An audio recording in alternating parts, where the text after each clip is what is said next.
निवडणुकीच्या निमित्ताने आज काँग्रेस पक्षाच्या वतीने शक्ती प्रदर्शन करून 5 सर्कलचे उमेदवारी अर्ज या ठिकाणी दाखल केले।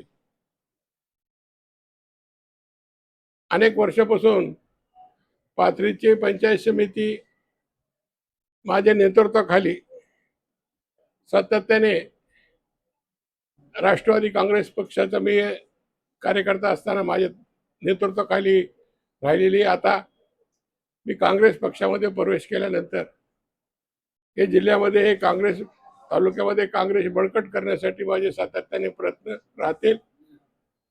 आणि आज आम्ही काँग्रेस पक्षाच्या वतीने सर्व उमेदवाराचे उमेदवारी अर्ज दाखल केले आणि मला खात्री आहे की पाथरी तालुका आणि परभणी जिल्हा संबंध मिळून आम्ही 21 जागा या ठिकाणी लढतो आणि एक चांगला मोठा यश परभणी जिल्ह्यामध्ये काँग्रेस पक्षाला मिळेल आणि जिल्हा परिषद मध्ये काँग्रेस पक्षाचा झेंडा निश्चितपणे फडकेल याची मला अपेक्षा आहे। आणि परभणी जिल्ह्याची जनता हे जातीवादी पक्ष शिवसेना शिंदे असेल भाजप असेल याला कंटाळलेली आहे।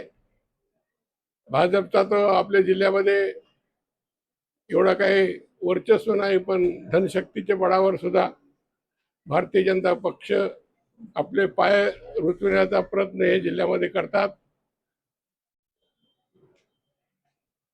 मला आशा आहे की परभणी जिल्ह्याची जनता, मी परभणी जिल्ह्याच्या काँग्रेस पक्षाचे अध्यक्ष नात्याने सर्व जिल्ह्यामध्ये धर्मनिरपेक्ष पक्षाच्या विचाराचे लोकांना मी आवाहन करेन की आपण काँग्रेस पक्षाचे ज्या ज्या ठिकाणी उमेदवार आहे त्याला आपण प्रचंड मताने निवडून द्यावा अशी अपेक्षा, अशी आशा बाळगतो। धन्यवाद।